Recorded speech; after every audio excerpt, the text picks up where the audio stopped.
IVM.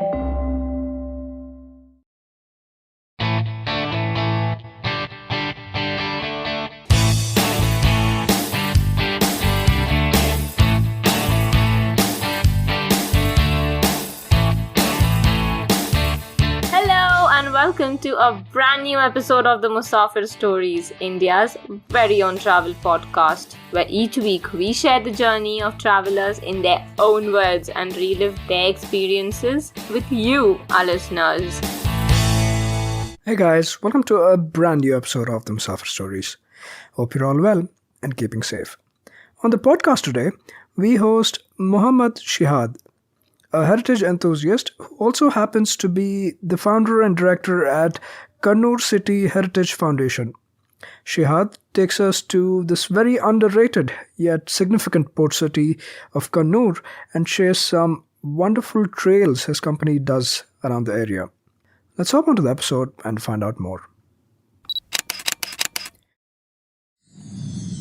So with that introduction, we'd love to welcome Muhammed Shihad, founder and director of Kannur City Heritage Foundation, a heritage walking and experience company that takes you around experiences and trails in Kannur, Kerala. Shihad, thank you so much for being a part of the Musafir Stories and welcome to the podcast. Thank you, Saif, for inviting us to share our stories with your audience. Thank you. Thank you, Shihad. Our great pleasure in having you on the podcast and exploring such a beautiful and culturally and historically rich place as Kannur. But the intro I gave about you was fairly brief and concise. Why don't you tell us a little bit more about yourself and what Kannur City Heritage Foundation does? Yeah, thank you. It's a very great honor to share about myself. I have been in Delhi for 12 years during my career as a student, and I worked in a company. There was a structural engineering background and all. And slowly I am becoming addicted to heritage and cultural things in Delhi. Then I realized the potential of my homeland. Then I come back in 2018. I started Kannur City Heritage Foundation, and from there our stories begin. We started to document first. So this all years we are serving our guests, our people and travelers in heritage and culture. So nowadays we are well known for our heritage walks conducting in different part of Kannur, and that is how we are going on. Yeah, absolutely. It was really delightful to come across your handle on Instagram, and I was instantly latched on to all of the coverage you were providing to Kannur. And just for listeners who may not be very aware of where Kannur is or its significance, do you want to give a quick overview? Firstly, let's start with the geography, right? Can you tell us where Kannur is situated? Yeah, Kannur is in northern part of Kerala, and it's a district. Kannur is a district itself, and it is called as Manchester of Kerala by British during their colonial time because of the handloom culture and the tobacco culture and so many other reasons of the disciplinary of the labor or something. I don't know the exact reason why it's become a Manchester of Kerala. And otherwise, there is a famous quote about Kannur, that's the land of looms and lords. So, which is very prominent in the social media handles and all. So, Kannur is always known for its cuisines and hospitality and everything. So, this is an opportunity for me to invite everybody listening from across the globe. Please visit us and enjoy us. Kannur is waiting for you all. Yeah, absolutely. I can't wait to jump into the conversation and find out more about Kannur and its beauty. And like you rightly pointed out, right, the land of looms and lores. Kannur has a very rich cultural history and heritage too, and we'll touch about the lores part of it later in the conversation as well. And it is situated in the what's historically been known as the Malabar region, right? The coastal region of Kerala, and forms a very significant or has been a very significant port or a harbor too in the past. So that way, very, very significant. Do you also want to give a quick historical context just in terms of the important people and rulers and how Kannur has been significant that way? Yeah. During the olden days, Kannur is becoming a very important port for all the traders where they are seeking into spices and black peppers and teak woods as well. In olden time, we have ports like Valapattanam, Dharmadam, in so many different small ports. And the Mapilla Bay is one of the significant port in the olden times until 19th century. And there was a Kolatiri Rajas and the olden time there is Mushigas and so many old history was there. But significantly after the colonial period where we can see a lot of documented history after the Portuguese and Portuguese arrival and later Dutch and British. So there are specifically Chirakkal and the Arakkal was the very prominent dynasties were in Kannur in the recent history. So we can see a lot of forts and a lot of old palaces and architectural heritage buildings and structures across the coastal area of Kannur, which is related to trade, which are related to culture and old bygone era. So that's how Kannur is changing slowly to the modern stage. Yes, Kannur, or also has been known as Canonore in the past, right? Like the English or the British name of this used to be Canonore. Is there any significance to that name as to how the name came about, Shihad, that you'd like to share? Yeah, Canonore only changed in very recent in 1956 during the formation of all the states based on the language. Kerala is the state based on Malayalam language and Malabar, the part including the Kannur and all. Malabar comes together with Travancore and Kochi. Also, the little bit part of the South Kannada. We made a new state based on the language that's called Kerala. So before 1956, we known as Canonore, not Kannur. So that is the story behind, and how it is even before Periplus of Erythraeum, the very old documents, first century BC. This region known as Naura. It's a Latin word, and the origin of Naura always it's Noor. It's called by Arab traders or Arab travelers on that time. So Noor and Naura. Then later it's becoming Kanun Noor. Maybe in Arabic and Persian, Kanun Noor. Maybe the capital of Noor. It's becoming Europeanized as a Canonore. Then that's how Kannur is becoming etymological. Yeah.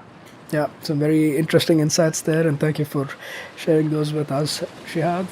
And yeah, I guess there's a little bit of a peek into what types of walks Shihad does and what kind of details he provides during those walks as well, him and his company.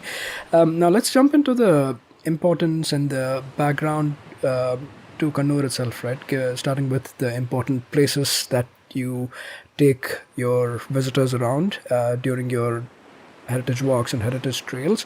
Where do you want to start off with, Shihad? With the support of our travelers coming to Kannur, we started most of the walks conducted in Mapilla Bay. Actually, Mapilla Bay is very ancient port and very popular among our even new generations. But they are all aware of the fishing harbor in Mapilla Bay now. Rather than a fishing harbor, it was an old port town and port city with many sailors and the wooden dhows and all passion ships were anchored and logistical transportation, maritime business. It was very important port on that time. Up to 19th century we can call. And later the changes, transformation happened in the shipping industry, coming with the motor-based ships and the modern ships and the harboring technology and all the new ports and new kind of constructions and all. And also the economical shift, paradigm shift happened in the transportation. It is affected. Otherwise, Mapilla Bay is very significant for the shipping industry in modern era too. So Mapilla Bay is our major area of telling stories with our guest. So in Mapilla Bay, we are telling all the trade stories and how the olden time people travel west to east through the Arabian Sea, and how what was the major ingredients they take from west to east, and also they are taking east to west. What they have major elements from the Malabar they are taking, including the spices and the teak wood, and how it will be, and what are the purpose of these all objects, and how it was transported on those time on technology, and what was the transportation model and all. And that was the basic stories we covered in Mapilla Bay. Along with these stories, we cover the word of Mapilla, how it's coming from, and who are the people. This like Mapilla is an identity, and how it will be like a caste or a creed, or how it will transform into a community, and how these Mapillas now, who are the Mapillas living in the coast, and this kind of story we will cover through this walks of Mapilla Bay. And that is how we started. And later, slowly, we are expanding our walks in different part of Kannur. So, but even today, Mapilla Bay is our major selling story. Yeah. Yeah, for sure. And okay, can you share some of those insights with us and our listeners as well? Shihad, starting with, the word Mapilla itself, right? It does have background and meaning to it. Do you want to share some of that with us? Yeah, sure. Historically, there is very strong convictions about the observation went back to the olden era and the influence of Tamil language. The South India's oldest language. Tamil is the oldest language from South Indian region. So Mapillai in Tamil means groom. The groom is called Mapillai. So while having the maritime business with other people coming to Malabar region, the coast, they will have at least 2 months, 3 months stay back here in this coast. So it's not a 1 day or 2 day event. They are coming all the way from the west, and they're having a stay back here, and they will do other deals and all the business. So it is make sense that cultural exchange and material relations between the community coming here. Not only Arabs, Persians, as well as Europeans, and so all those people are married or relate with the people from the local. So it's kind of a culture, mixed culture increase, and also obviously the mixed culture impact to children, new people are coming, and also the local people identify these children as Mapillas. So that is how these new communities emerge across the coastal area. And then later, these Mapillas are an advantage of a language and a relation of a foreigner coming here on that time. So it is an advantage. So that's why the Mapillas become more strong in the business in the coastal area. They are like a dominant community in the coastal area. Then they are the people who embrace Christianity during their Christian messages comes to the coast, and they are the community who embrace Islam as well later, the Islamic period. So Mapillas are the strong and very dominant community in the coastal areas of Malabar. So this is how Mapillas, are living here. Okay, very very glad to know all of this background about Mapillas as well, because in my mind, I think the most recent influences, obviously, you relate the word Mapilla to mostly the Muslim community, right? Primarily Muslims of that region.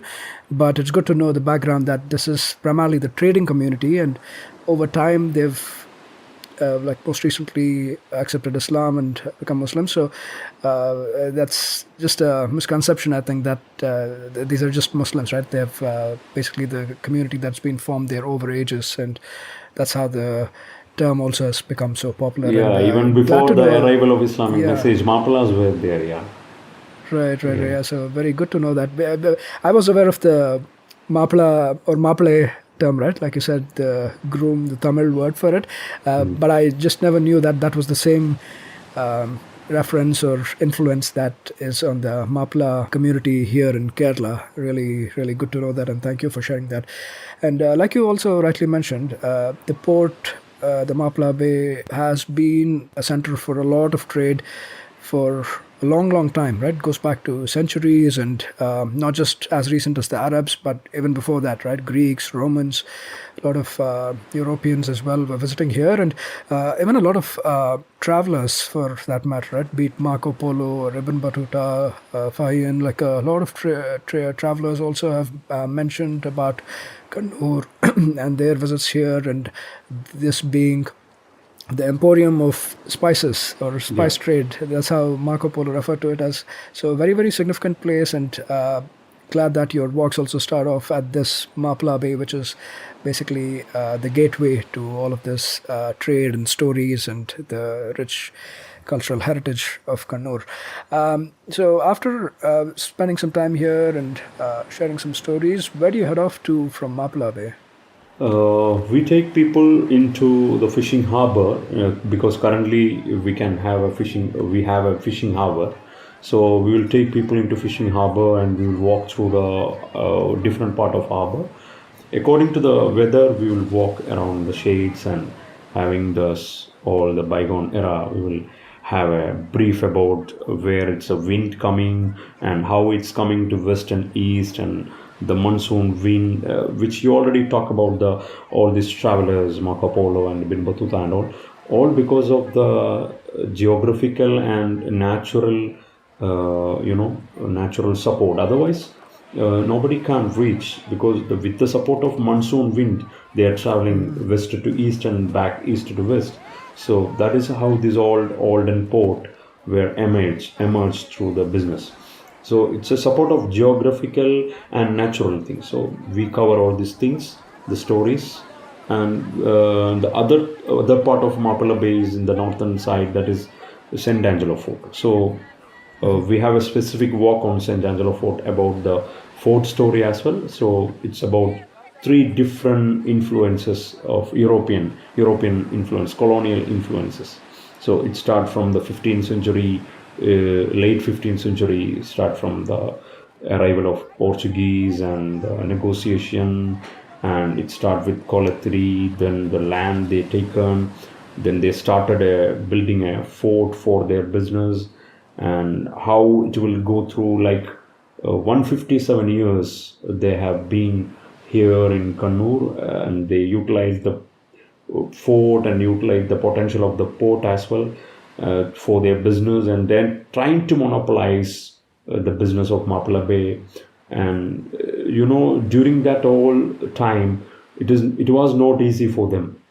The locals resisted well, and local make a join forces, aligned with Samudiris, Kolatiris, and all other nearby rulers on that time. Also, some other foreign powers took part this struggle against the fort which made by Portuguese, including Egypt, including Turkey, Ottomans, and all together they tried to get back the business in the Mapilla Bay, because Portuguese monopolized the business, and later with the support of Dutch, another European power coming to Dutch East India, coming to this side, and they helped, and their strategy helped, and we defeated Portuguese.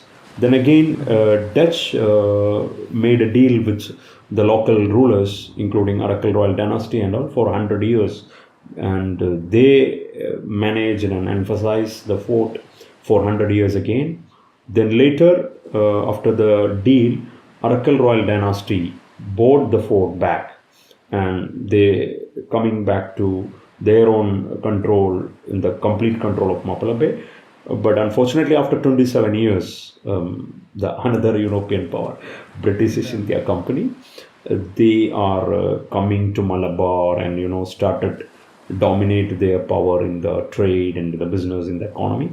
So they started negotiation. In the earlier stage, Britishers were very strategically with the Arakkal Royal Dynasty and other dynasties in Kannur, but slowly they have changed their setups, like everywhere they did. So then it becoming a main business hub of Britishers later.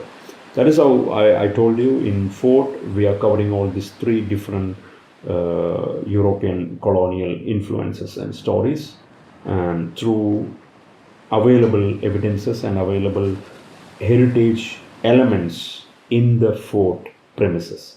Yeah, and a fairly large fort, right? At least in its confirm. Yeah. I know it's probably ruins of what's been left over last from the British, but initially this was built in 1505, like I said, late 15th century, early 16th century, by Francisco de Almeida, who was, I think, the first Portuguese viceroy in India, or Portuguese viceroy of India, as he liked to call himself. So it was built by him, and then obviously it switched hands several times between people with the changing political conditions in this area, in this region as well. A couple of things that caught my attention. Obviously, the fort is fairly large, like you mentioned, and there's a lot of barracks and cannons and tunnels and prison cells and all of those things that you could come across like you would in some of the other forts in the country, in the region as well. But one thing that stood out for me was apparently this was the fort that helped the Portuguese conquest of Goa, right? So, which is also fairly significant, as well as the Portuguese battles against some of the powers from the west, including the Mamluks, right? The Battle of Diu and others like that. So that was also very, very interesting that this actually supplied a lot of the necessities for naval supplies for those big important battles, especially the battle for Goa, right? Which was very significant. And I believe not too long ago, I forget when exactly, but there was a huge stash of cannonballs that was recovered from the fort as well, right? Yeah, it was in 2015. During the construction of a light and sound show inside the St. Angelo fort. So they recovered 38,000. It's a huge number. It's considered to the available numbers in across the globe. It is a very huge number. There is no such excavation happened recent anywhere in the world. So it's very old cannonballs we found inside the fort premises. Yeah, and a few of the balls displayed inside the fort for the guests and visitors, so they can have a look the balls which is recently excavated. Yeah, so just a couple of interesting things I came across while looking this up. So just wanted to put it out there as well. And very, very significant fort, like you can see from a strategic perspective as well as how it supported some of the larger initiatives of the Portuguese. And having spent some time at the fort, where do you move on to from here? Yeah, apart from this St. Angelo's fort, we have another colonial structure nearby, as it is, that's called St. John's Anglican Church, which is 1 kilometer away from the fort. So why St. John's Anglican Church is very significant in the part of heritage walks and storytelling, because the structure was maintained as it is from this olden time. And it was about more than 220-year-old British church, which is primarily, it was a Protestants were there in the British Army in Kannur area, so they built for their own purposes, praying and all. And later Basel Mission from the Germany, the Basel missions also have a significant role to establish schools inside that premises, and that's how the stories happening inside this church premises, including so many available documents, very interesting documents like burial records and their official meeting records and weddings and births and so many day-to-day affairs. They document it well, and it's kept as preserved and kept inside church for the guests and visitors. Recently, it was happened very recently, but it was very well maintained church, In architecture, in structure, they keep all the heritage elements even today. That's very important. Yeah, and I'm glad that it's also different types of places and points of interest, although historically connected in some cases. But we saw the Mapilla Bay first, talked about the trade and how it was significant as a gateway to all of the spice trade in this region. We moved to the Angelo Fort, again, from a strategic or military standpoint, especially for the Portuguese, how it was significant. Now, the church, which is more from the British era, right? We're talking about that. So, even in terms of the different points, those are also very diverse and very different from each other while still connecting the dots, right? So, I like that diversity about the walks too. And after spending some time at the St. John's Church, what other point in the vicinity would you like to take us to? We are doing Arakkal Royal Dynasty trials in the slide down in the Mapilla Bay. It's coming again in the Arakkal Royal Dynasty. So we have an Arakkal museum. So we cover museum first. Along with the museum, we will cover the Arakkal Kattu, the exact dynasty's premises, including the private homes, mosque and palace ground, bell tower, and a lot of other buildings which is not well maintained but still have some heritage buildings beside the road, and as well as the museum is very small, very quick museum we can cover within 20 minutes. But the significance of Arakkal Royal Dynasty is very important. While we are talking about Kannur is the capital of Arakkal Royal Dynasty, and Arakkal not a big dynasty with a lot of land and territory, but Arakkal Royal Dynasty is ruled the region of Arabian Sea. They ruled Lakshadweeps for many centuries, and they ruled this sea for many centuries through their business and trade and all. So, and Kannur is their capital for very long. They started originally, Arakkal Royal Dynasty started from Dharmadam, the south part of Kannur, near to Talasheri. Then they moved to Kannur, Mapilla Bay, after understand the potential of the region and the geography and the harboring things and all, anchoring things and all. So that is how the Arakkal Royal Dynasty established in the Kannur city. And we cover the stories of Arakkal rulers and how they are connected internationally on the olden time. How what is the capacity of their multi-language capacity of Arakkal rulers, and what is the major things they transport from Kannur to the other part of the world, and what was the significant thing they imported as well, and all those stories covering in this trial, and including the significant of role of defending Portuguese from Mapilla Bay, and how Arakkal played the role during this colonial period, and how their business emerged and tie between the Dutch and Arakkal, and also they communicate with the Britishers earlier stage, and how they lost their lot of very important Arakkal Royal Dynasty important members during the Anglo-Arakkal War in Kannur, and so many things. So that is how the Arakkal trial was we covered. Yeah. I just want to double click on this a little bit because they're also believed to be the only Muslim sultanate in Kerala, right? So that way too, Shihad, these guys, the Arakkal royal family and the Arakkal kingdom are very important to the region, right?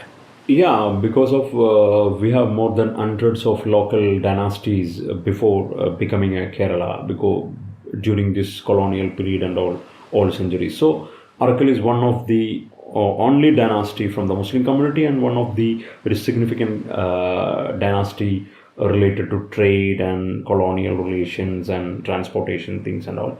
And I already told you, Arakkal not only in the land, they already have their hand in islands, including Lakshadweeps, and that is how. Even the Portuguese time, they are touched with a little bit in the Maldives as well. Maldives not part of India now, but Lakshadweep is Union Territory of India. Yeah. Yeah. Lakshadweep and Maldives are in the news of late for the right reasons or the wrong reasons. But yeah, this is a kingdom that once upon a time ruled both of these. These all small islands in the Arabian Sea, and it's very small in in particular islands, and living in many only very few islands are inhabited. A lot of islands are there which people are not there, abandoned and or vacant islands, including the Lakshadweep as well. So many islands are no people are there, only abandoned. Yeah, for sure. So that way too, I was really fascinated reading a little bit about the dynasty. And the other thing I also came across, again, I did not get a chance to go deep into this, but I believe at some point they also did ally with Hyder Ali from Mysore, right? I don't know if with Tipu Sultan as well, but I came across that reference No, too. no, you're true. Actually, why? Because Hyder Ali and the sultans of Mysore and Srirangapatnam, they are coming to Kannur because of everybody want this coastal connection to transport their own goods and their business. So the western coast of India, especially Malabar, is very keen into connection with the Europe and Arab and Persian and Turkish. So many important international vessels are coming on those times. So Mysore sultans were very close, especially Tipu Sultan was very close friend of French, and he was utilized that French connection to coming to the Mahi in Kerala, because the trade connection, everybody want that coast connection to the western world. So that is why Hyder Ali, they are tied with Arakkal on that time. Later Tipu Sultan as well have business, and even ups and downs in the connection, but there was a strong connection between. Yeah. So a lot of things to unravel as we unpack this important place that is Kannur, right? And obviously the Arakkal kingdom and the Arakkal dynasty did play a very important role in that. And one other thing before I forget about the Arakkal kingdom, right? Ali Rajas and Arakkal Bivis or Bibis, right, as the rulers and the queens or female rulers, you could say, known as. They also have a very interesting system of passing on the throne, right? Do you want to touch upon that too? About Arakkal, one of the major story which we can share with our guests, that's about matrilineal system. Because I don't know any other part of the world, Muslim community practicing matrilineal system, except Kannur and Lakshadweep, because of this influence of historical and traditional and economical reasons. Because people are much comfortable after the marriage, ladies staying, the bride staying her own home, and groom shifting to bride's home in our tradition of Kannur. So Arakkal also following the same things for many centuries. Due to this, Arakkal BVs having more importance than Arakkal Rajas, because Arakkal BVs children becoming part of the family, motherly system we can call Madhur Sakta in Hindi. So that is how this is the only region in the except very few areas I told you, Lakshadweep and very few other area. That is why I specifically call Kannur Muslims are following. Even today, we are talking on 2024, even today, Kannur Muslims are following matrilineal system. After marriage, bride stay at her home and groom will shift to bride's home. So that we call, in local language, we call Pudiapla, like culture, like Pudiapla means groom culture. And groom will get a permanent room in the bride's home. That's called Maniara, that bedroom called Maniara. It's like, that's a culture. Maniara culture is there. Even today, what I'm talking about, not any historical thing I'm talking about. I'm talking about the cultural thing, and very dominant cultural thing. And even today, people are following, very, very strongly. Yeah, so the bidai happens for the groom. It's the groom who's crying on the day of the wedding, I think, leaving home. I'm just joking, but yeah, another important thing I Yeah. came across while looking up. And now we've touched a lot upon a lot of the important and historical aspects, be it commerce or trade or politics and the different colonial influences in the region as well. One thing I was keen on touching upon as well was the cuisine, the local cuisine, right? Given that there's been so many different influences, I'm sure the cuisine also has or shows that influence. Do you want to share a little bit about the Mapilla cuisine of the region, Shihad? It is very big point that we are going to cover the cuisine.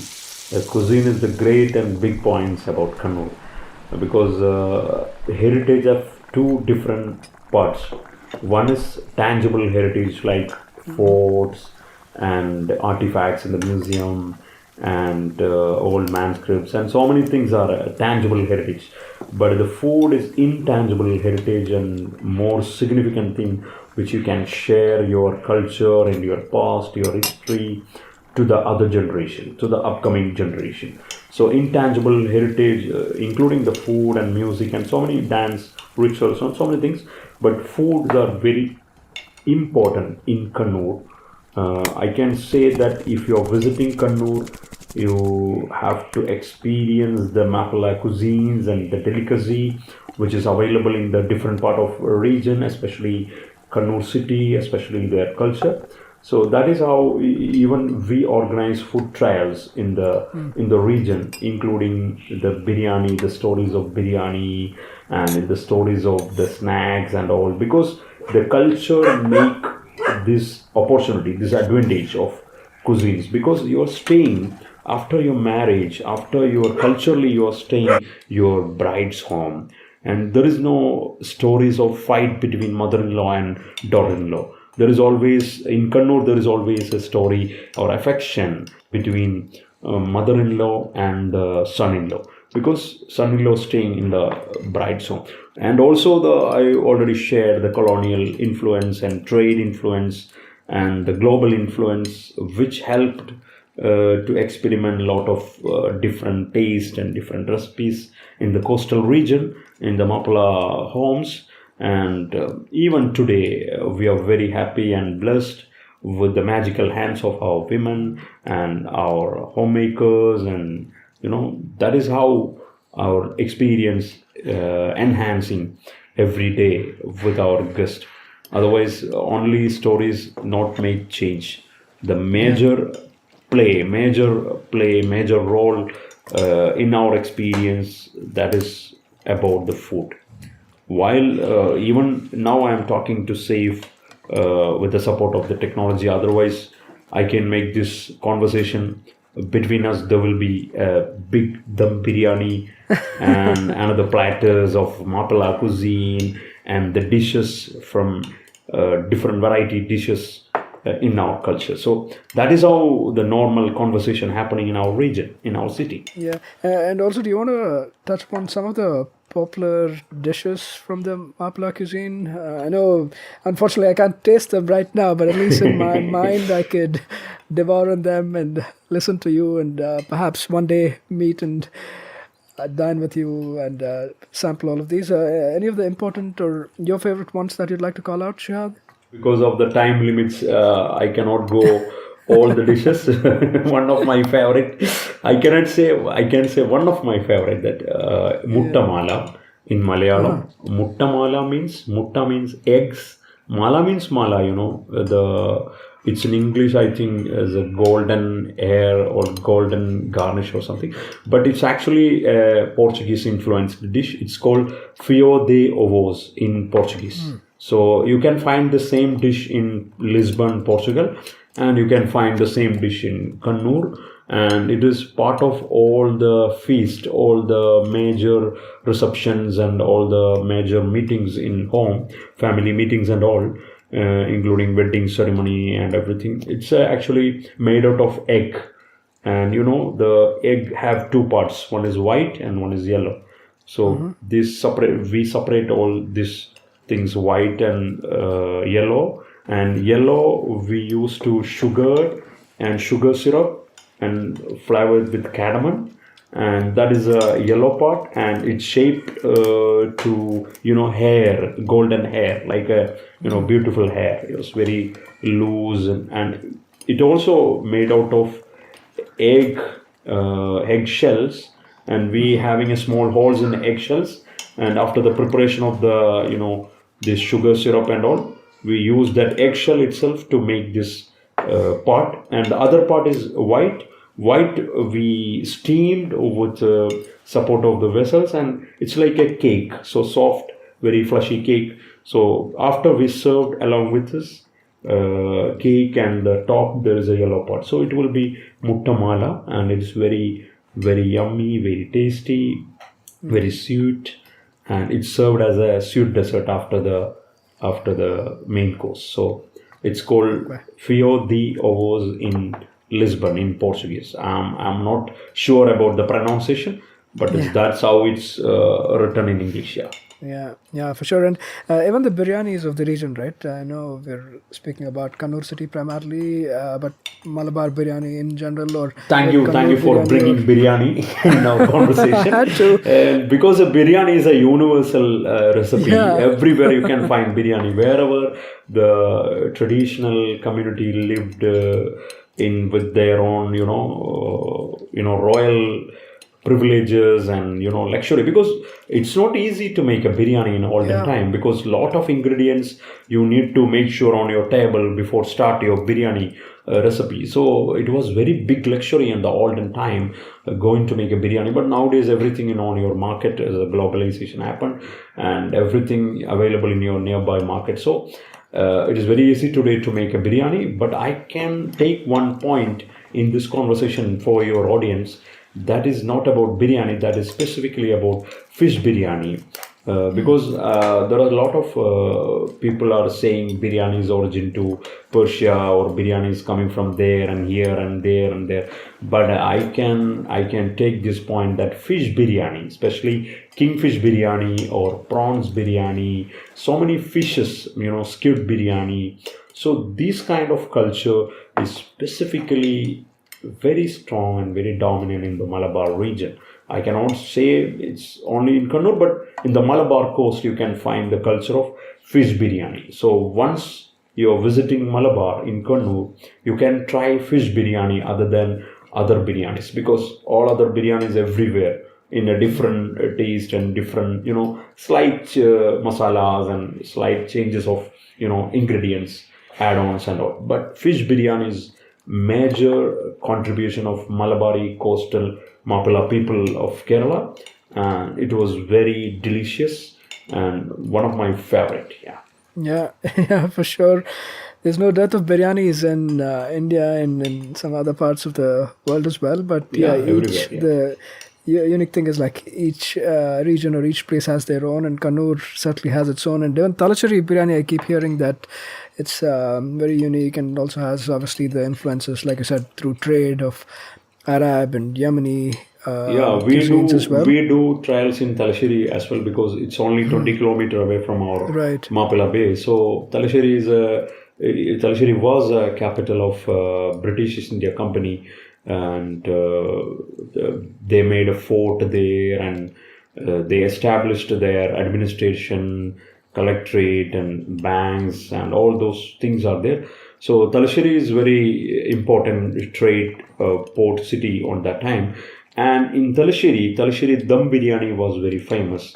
And Talacheri people themselves saying the story of Kutch Memon influence in Talacheri. So Kutch Memon people were the traders from the Kutch part of Gujarat, and they travel to Talacheri, and they bring the idea to the Talacheri biryani, dum biryani into the society. That's why the influence of Kutch, they always telling about their stories about biryani.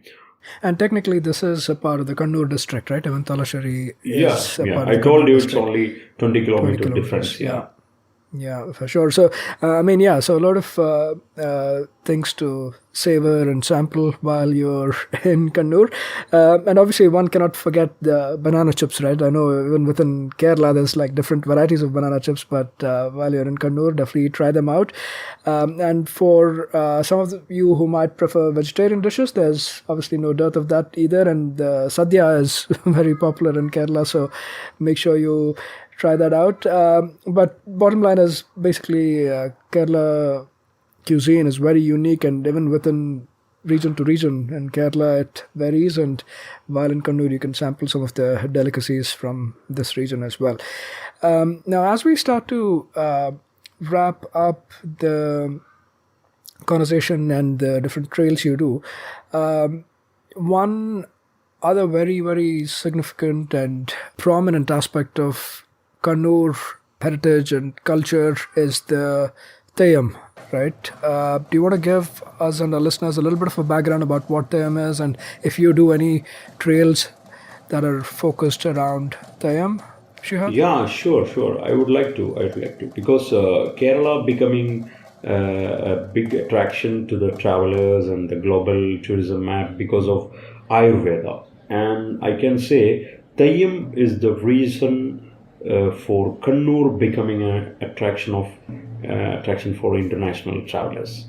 Because what is Theyyam is? Theyyam is actually a ritual form performing in temples and small carve, because it's a very small kind of temples and small villages in everywhere. More than 425 different Theyyams happening in different region, different villages in the northern part of Kerala, like Kannur and Kasaragod district, and very few parts of South Karnataka villages also having this practice. So we call it as a Theyyam in Malayalam, and in Karnataka people call as Bodhakola. So these are the different in the language. Otherwise, the rituals and performance wise and costume wise are very, very big similarity. And I already told you there are many 425 different Theyyams happening in different times and different places. So Theyyam is an idea of human becoming God. It's a incarnation of a God. So this is kind of very folk ritual thing happening in this area. So many people nowadays, so many Europeans traveling to Kannur specifically for experience Theyyam. Yeah, very, very high energy, very, very animated, and beautifully dressed up as well, right? The performers, the usually male performers that do this. And for somebody who's trying to relate, recently the movie Kantara became very popular, and that's the Bhutakola version of this, which is popular in parts of Karnataka, like Shihad was. You said it, because of Kantara only. The reason Theyyam get a reason boost in the travel industry. So across the country, so many people are aware of Theyyam through this movie, and they are traveling to Kannur.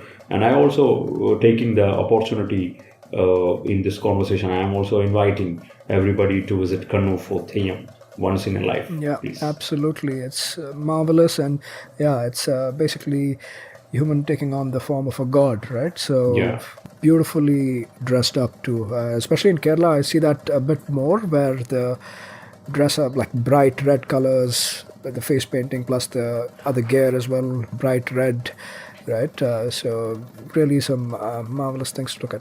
If you go in detail, all the different Theyyams are different stories and different design, different costumes and different patterns, and everything have many stories, like the where the colors coming and the natural color they're using and how they are putting and the dressing and the costumes, makeup and all the material they are collecting, all these things related to mythology and stories and all those.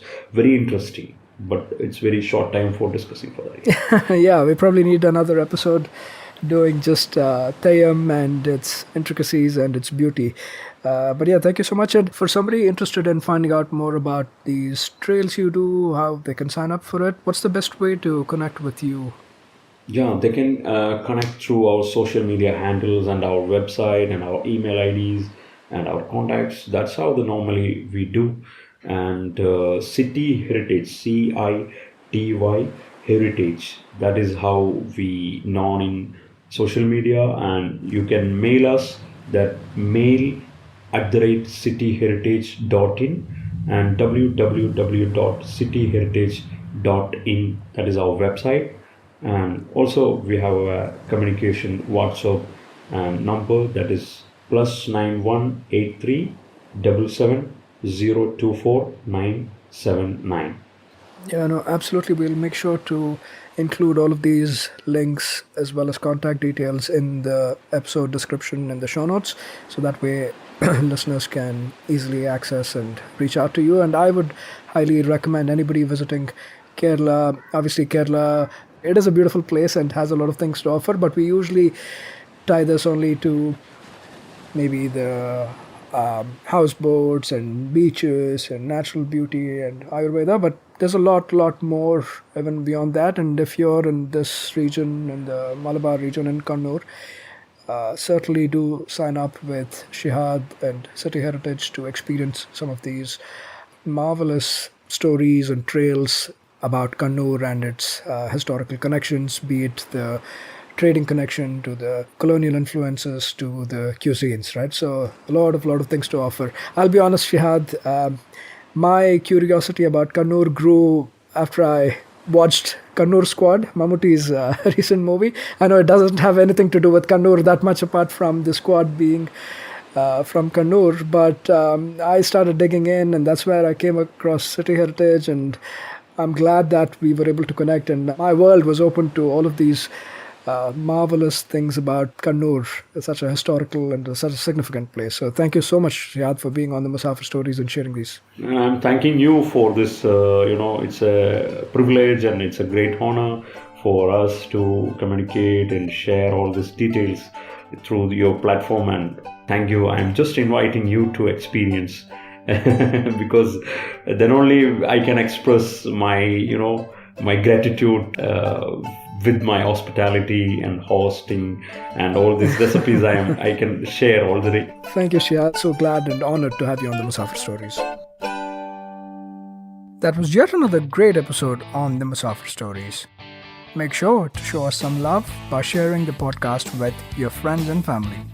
We are on Instagram and Twitter at Musafir Stories. If you like this podcast, don't forget to check out other interesting podcasts on the IVM network. You can listen to us on the IVM Podcast app or the website. Follow us on our social media. We are at IVM Podcasts on Twitter and Instagram.